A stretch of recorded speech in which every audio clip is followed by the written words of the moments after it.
हर महादेव। जी तो आज जो है, जो कल चल रहा था घर में पूजा के नियम, तो कल मैं कह रहा था आप लोगों से कि हम एक और आगे चलेंगे, इस पर बातचीत होगी। तो बहुत सारे सवाल हैं जो लोगों ने किया, लोगों ने पूछा। तो जो सवाल है पहला कि मंदिर कैसे जाएं, जो घर का भी मंदिर हो या अपना ही मंदिर हो या गांव का मंदिर, वहाँ जाएं कैसे। मंदिर जाने का नियम ये है कि श्रृंगार करके जाइए। श्रृंगार मतलब सज बज के जाइए।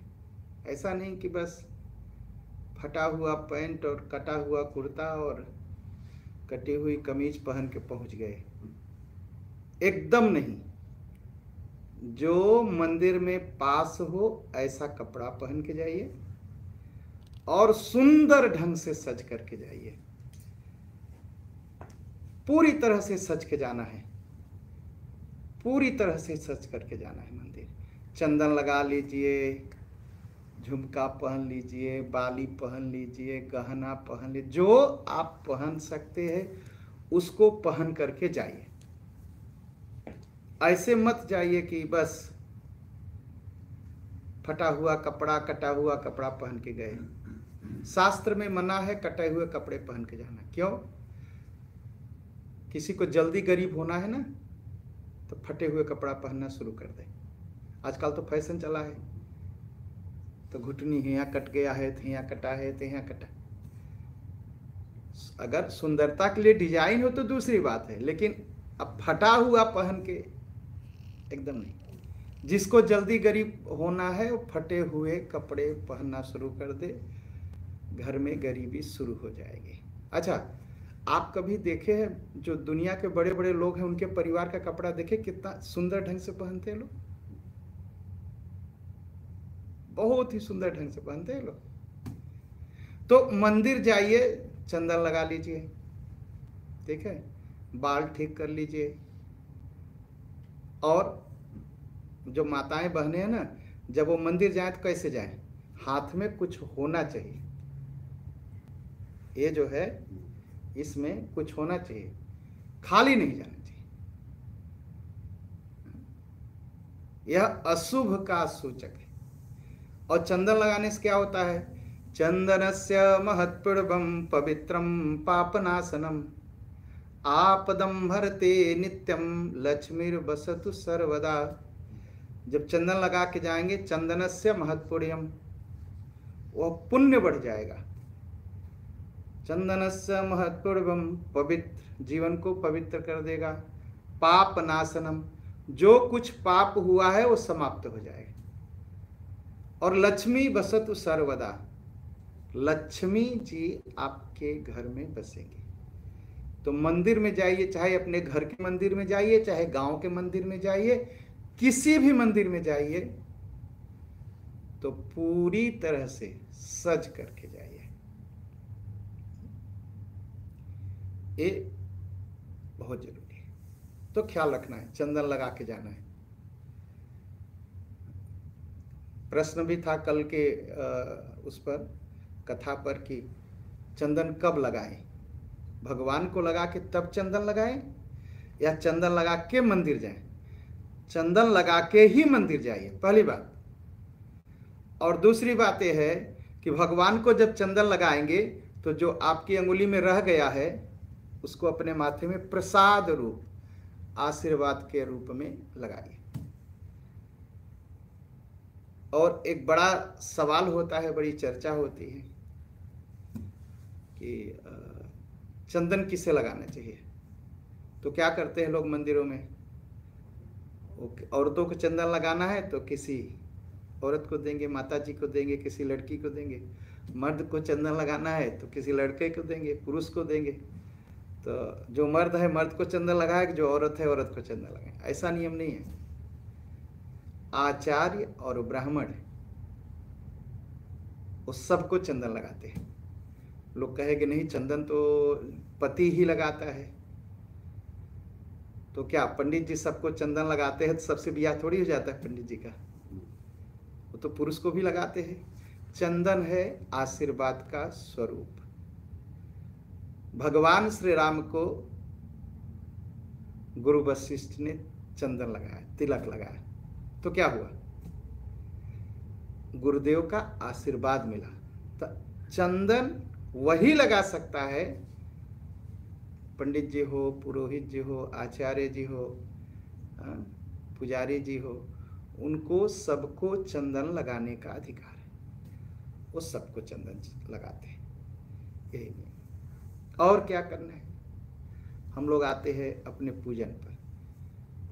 तो कल चर्चा हो रही थी कि मूर्ति कैसे रखें घर में।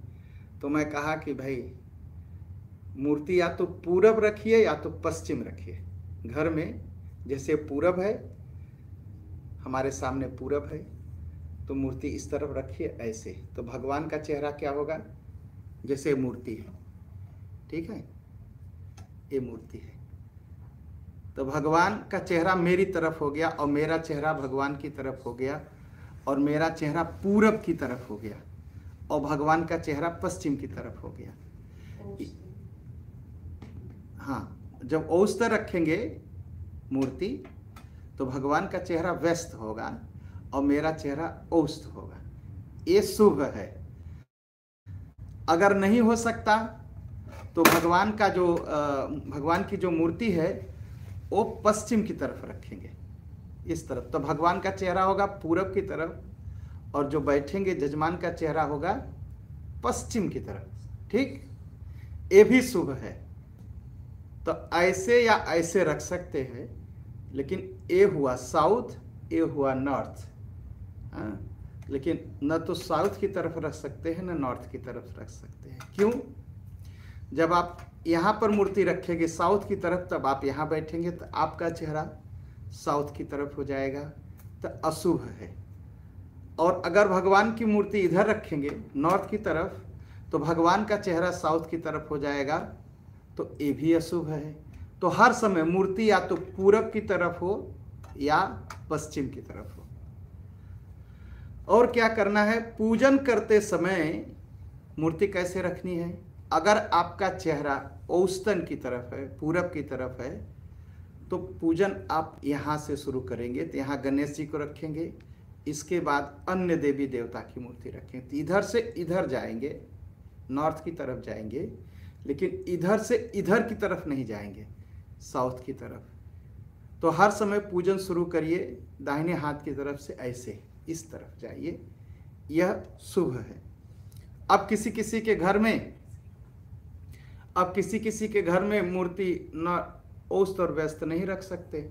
अगर नहीं रख सकते, कुछ लोगों का सवाल था, तो आप कोशिश करिए अपने पंडित जी से सलाह लीजिए, उसके सारे उपाय हैं शास्त्र में। अगर नहीं रख सकते तो क्या करना है, तो अपने पुरोहित से, अपने पंडित जी से, या जो कर्मकांड के विशेषज्ञ हैं, जानते हैं, उनसे सलाह लेकर के मूर्ति को रखिए।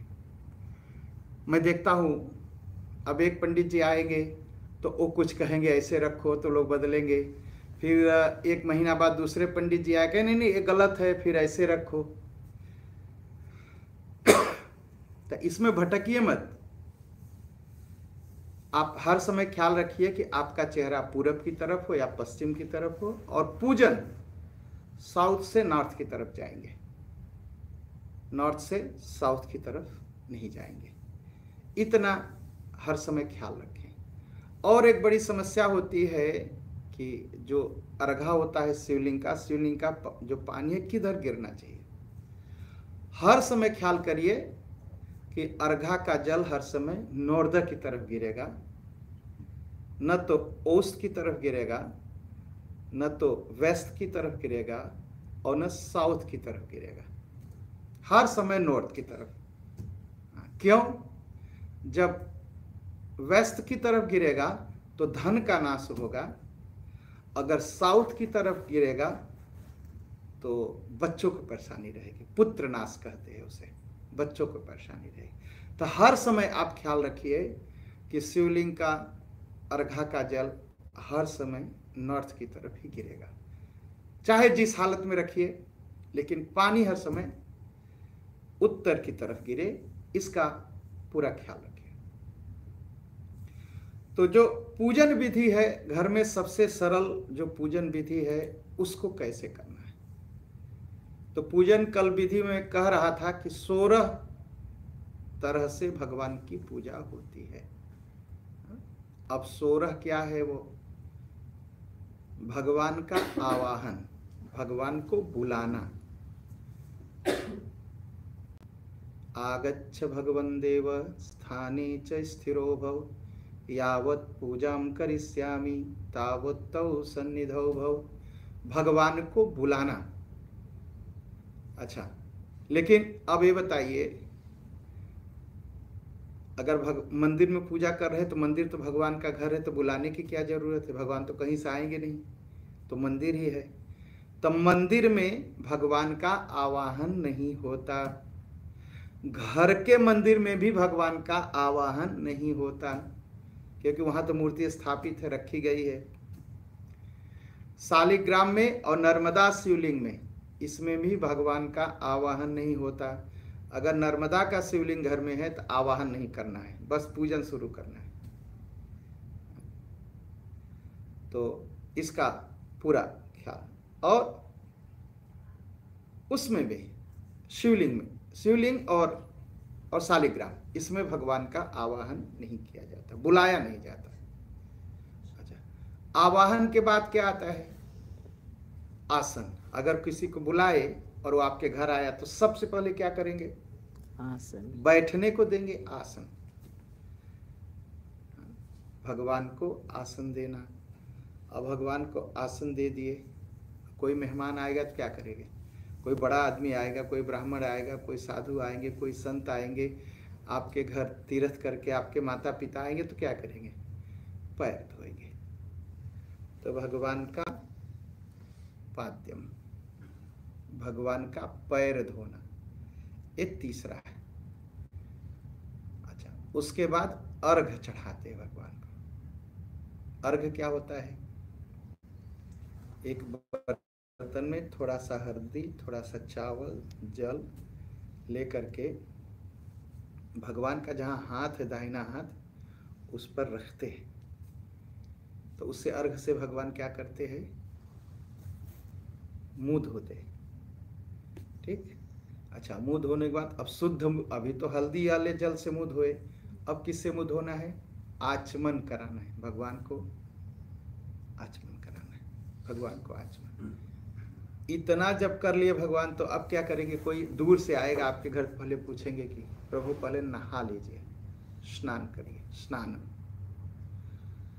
तो घर में जो भी जल है उससे भगवान को स्नान कराएंगे। स्नान कराने के बाद अगर विशेष पूजा है कोई तो पंचामृत स्नान कराएंगे। अगर नॉर्मल घर में पूजा है तो थोड़ा सा जल। अच्छा, एक चीज और का ख्याल रखेंगे, घर में न तो आपको आवाहन करना है और न आपको आसन देना क्योंकि भगवान हैं, न तो आपको अर्घ देना है, न तो आचमन करना है। जो घर की पूजा है उसमें इतना करना है, भगवान उठिए, सुबह हो गई, मंदिर खोल के भगवान अब उठिए, सुबह हो गई। और जब उठ जाते हैं तो क्या करते हैं हम लोग, नहाते हैं ना, तो भगवान को स्नान कराते हैं। थोड़ा थोड़ा जल चढ़ाइए भगवान को कि भगवान स्नान कर लीजिए। स्नान करने के बाद क्या करते हैं हम लोग, वस्त्र पहनते हैं। तो थोड़ा रुई आपके पास हो या वस्त्र हो, भगवान को चढ़ाएंगे। वस्त्रम सोम दैवत्व लज्जायास्तु निवारणम मया निवेदिता भक्त्या गृहाण परमेश्वर। उसके बाद यज्ञोपवीत कहा जाता है, ये भी विशेष पूजा में होता है, जनेऊ चढ़ाना। जब कोई विशेष पूजा है तो, अगर विशेष पूजा नहीं है, घर की दैनिक रोज की पूजा है, तो जनेऊ रोज नहीं बदला जाता है, वस्त्र रोज बदला जाता है। उसके बाद फिर भगवान को गंध, अक्षत, चंदन कैसे लगाना है भगवान को। हम क्या करते हैं, हम ऐसे चंदन लेते हैं नॉर्मल जो मैं देखता हूँ मैं आपको बता रहा हूँ, शायद ऐसा ना होता। वो पूरा भर के चम्मच उठाएंगे भगवान की मूर्ति पर, ऐसे उठाएंगे देखिए, और भगवान की मूर्ति पर पूरा का पूरा ऐसे गिरा देंगे। नहीं, अगर ऐसे देना है तो वहां सामने रख दीजिए, भगवान को जितनी जरूरत होगी ले लेंगे। चंदन कैसे लगाना है भगवान को? ये रिंग फिंगर है ना, इसमें थोड़ा सा चंदन लगाइए और भगवान को चंदनस्य श्रीखंड चंदन दिव्यम गंधाढ्य सुमनोहरम विलेपनम सुरश्रेष्ठम चंदनम प्रतिगृहताम। अगर इससे आप नहीं चढ़ाना चाहते, इसको लेते हैं, तो आप थोड़ा सा इसको लीजिए, भगवान के सामने रख दीजिए कि भगवान चंदन लगा लीजिए, सिंदूर लगा लीजिए, हल्दी लगा लीजिए। तो इससे जो चढ़ाएंगे ये उंगली से, रिंग फिंगर अनामिका नाम है इसका, तो इसमें जो बचेगा अब उसको आप माथे में प्रसाद रूप में लगा सकते हैं। उसके बाद फिर क्या करेंगे? अक्षत, चावल लेंगे। चावल में एक चीज ख्याल रखेंगे, हो सके तो लंबा चावल रहे, टूटा हुआ चावल न रहे, लंबा चावल है। एक ले करके भगवान के माथे में से चिपका देंगे, या तो ऐसे चिपका देंगे माथे में, या वहां भगवान के पास रख देंगे। भगवान को जितनी जरूरत होगी उतना ले लेंगे। उसके बाद क्या करते हैं? अक्षत के बाद दूबा घास चढ़ाते भगवान को। दूबा लोग क्या करते हैं, जैसे इतना ज्यादा चढ़ाते हैं कि जैसे भगवान खाएंगे उसको, वो पूरा उठा के ऐसे काट काट के रखते हैं और चढ़ा देते। नहीं, ये चढ़ाने का नियम नहीं है। चढ़ाने का नियम है, देखिए दूबा घास है, दूबा घास में 3 पत्ता हो, 5 पत्ता हो, 7 पत्ता हो, एक ही दूबा घास लेंगे और चढ़ा देंगे भगवान को, ऐसे सामने रख देंगे और भगवान से कहेंगे। दूबा चढ़ाते क्यों हैं? दूबा चढ़ाते हैं, दूबा कभी मरती नहीं, कभी खत्म नहीं होती, कभी इस सूख भी जाए तो ऊपर से गिरती है, फिर से पानी में पहुंच जाती है, और पानी में जब मट्टी और पानी इसको मिलता है तो फिर से निकलने लगता है। तो भगवान से कहते हैं कि भगवान ये दूबा घास की तरह मेरा परिवार हो, मेरा सुख हो और मेरा धन हो, कि कभी न सूखे, कभी न खत्म हो, अनवरत चलता रहे हमारा सुख, हमारा धन और हमारा परिवार। अब कभी कभी एक जगह गया पूजा कराने, मैं कहा देखो ऐसे चढ़ाते हैं, मांगते हैं, तो कभी कभी विद्वान लोग रहते हैं, बैठे रहते हैं ना पूजा में, नहीं नहीं धन की क्या जरूरत है, धन नहीं मांगना चाहिए भगवान से। ऐसा तो कहीं लिखा नहीं। धर्म, अर्थ, काम और मोक्ष इतना भगवान से मांगना चाहिए। अर्थ मतलब धन, भगवान से ही मांगना चाहिए, किसी और से नहीं मांगना चाहिए। तो भगवान से पूरी तरह से धन मांगना चाहिए, कहना चाहिए कि मुझे दूबा की तरह धन चाहिए जो कभी खत्म न हो, चलता रहे, अनवरत चलता रहे। इसको चढ़ाने के बाद तब फिर भगवान को क्या चढ़ाते हैं? Rose water. रोज वाटर हम लोग चढ़ाते हैं। तो उसमें उसका मतलब है कि भगवान के पास कुछ तेल हो, तेल हो तो, या परफ्यूम हो, चंपा कशोक बकुलह मालती मोगराधिवि वासितम स्निहिता हेतुम तैलम चारुम प्रतिगृहताम। तैलम, हाँ अगरबत्ती मुझे दे। इसके बाद भगवान को क्या चढ़ाना है? अगरबत्ती। ये घर की पूजा का नियम हम बता रहे हैं। उसके साथ साथ हम बता रहे हैं जब विशेष पूजा होगी, तो विशेष पूजा में पंडित जी रहेंगे साथ में, तो वो तो बताएंगे ही, लेकिन घर की पूजा में क्या करना है? पहली बात अगरबत्ती लेना है।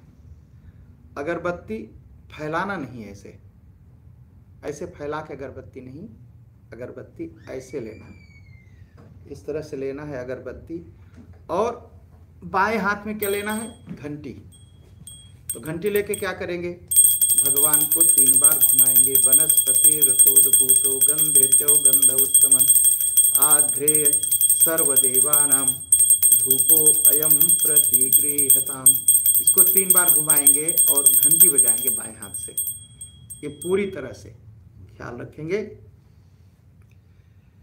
इसके बाद क्या चढ़ाते हैं भगवान को? दिया जलाते हैं। घर में हम दिया जलाते हैं और दिया का भी यही नियम है जो अगरबत्ती का है।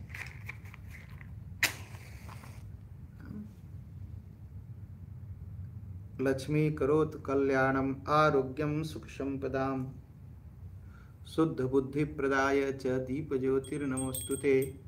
तो दिया को इस तरह घुमाना है, घंटी बजाना है, घुमाते हुए भगवान के पास। इसको फिर दिया को रख देंगे। अब एक चीज और करना है। क्या? भगवान को कुछ चढ़ाना जरूरी है। आप घी शक्कर ही चढ़ाइए, आप एक फल ही चढ़ाइए, आप एक ड्राई फ्रूट में ही कुछ चढ़ाइए, लेकिन चढ़ाइए, कुछ न कुछ चढ़ाना चाहिए भगवान को। हाँ, फल, भोजन।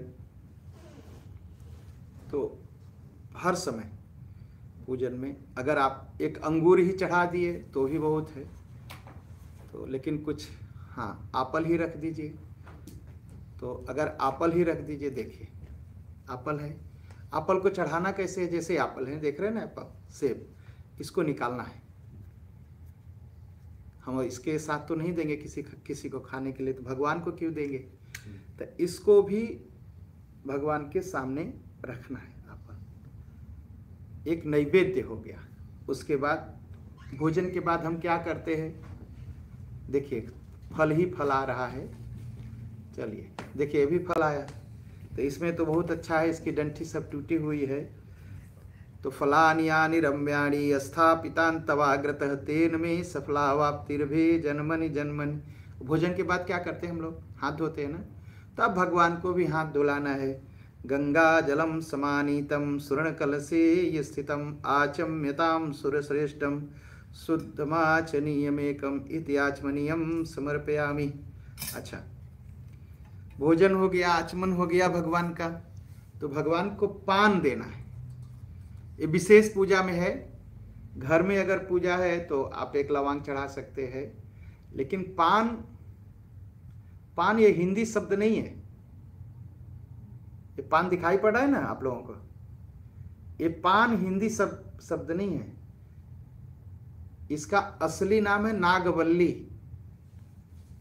नागवल्ली क्यों? नाग की तरह, देखिए है ना नाग की तरह।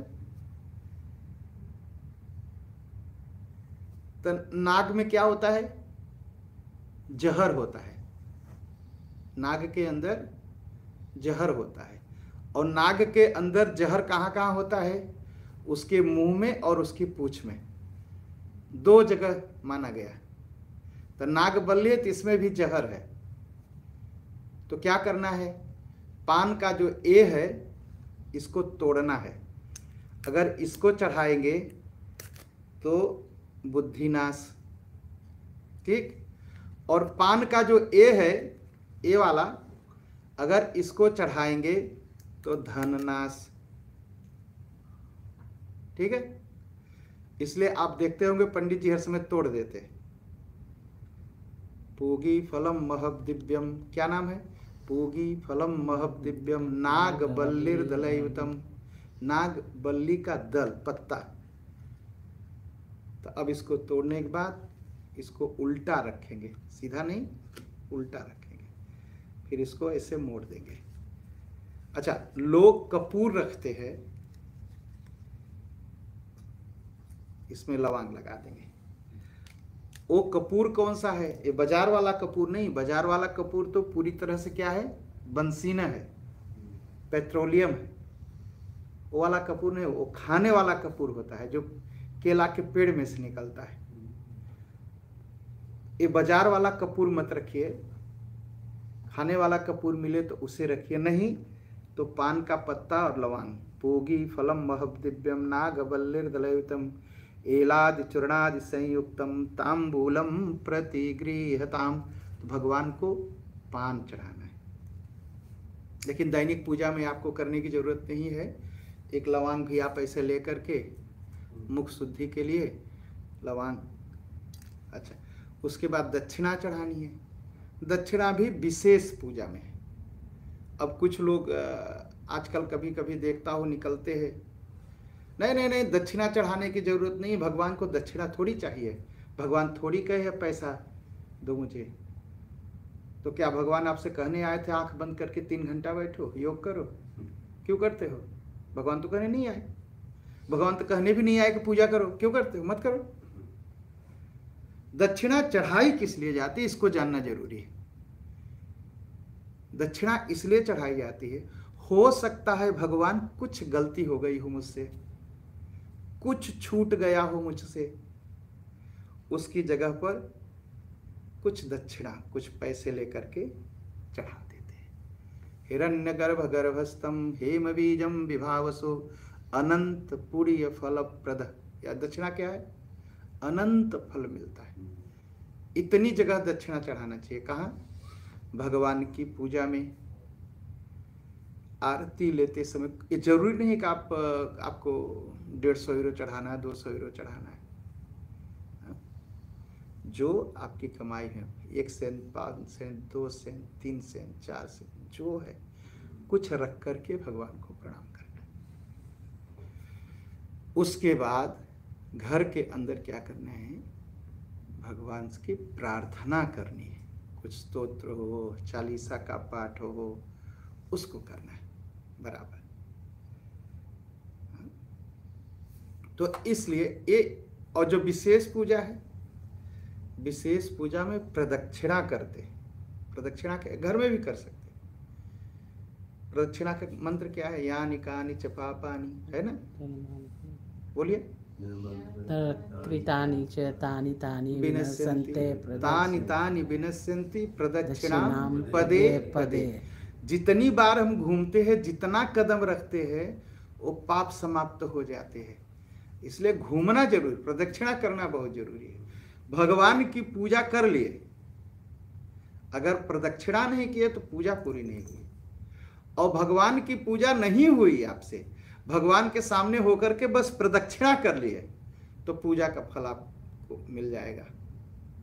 इसलिए प्रदक्षिणा करनी जरूरी है। और कभी कभी लोग थोड़ा सा, मैं बताता हूँ तो लोग कह देते हैं पंडित शंकर का नियम है, इस मंदिर का नियम नहीं है। यह पंडित शंकर का नियम नहीं है, यह सनातन धर्म का नियम है। मंदिर में प्रदक्षिणा होनी ही चाहिए, प्रदक्षिणा करनी ही है हमें। तो पूरी तरह से ख्याल रखें कि प्रदक्षिणा करेंगे और भगवान से प्रार्थना करेंगे। कितना देर लगेगा?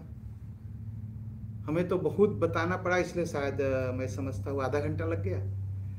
और जब आप पूजन करेंगे घर में 15 से 20 मिनट लगेगा,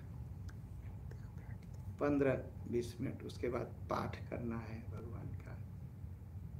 और जो भी आप, हो सकता है आप मंत्र जाप करते हो तो मंत्र जाप करिए, हो सकता है आप आरती करते हैं तो आरती कर लीजिए।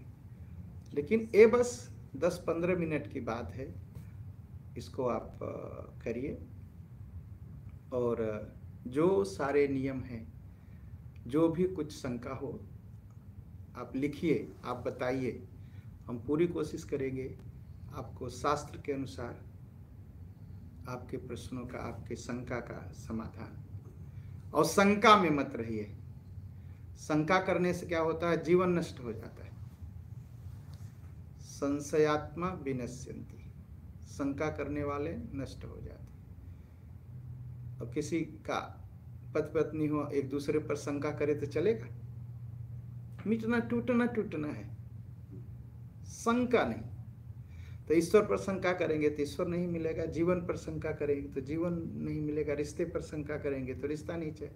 शंका में मत रहिए, भगवान पर, शास्त्र पर पूरी तरह से विश्वास रखिए और जीवन शुद्ध हो जाएगा। और जो भी प्रश्न हो आप लिखिए, आप सब बताइए, जो हम पूरी कोशिश करेंगे आप सबको। और प्रश्न करने में संकोच मत करिए। आप टेलीफोन पर भी लिख सकते हैं, आप फेसबुक पर लिख सकते हैं, व्हाट्सएप कर सकते हैं, या फ़ोन करके पूछ सकते हैं। हम अगले दिन उन प्रश्नों का उत्तर आप सबको देंगे। तो भगवान आप सबका मंगल करे। जो भी सवाल रहेगा हम इंतज़ार करेंगे। मंगल।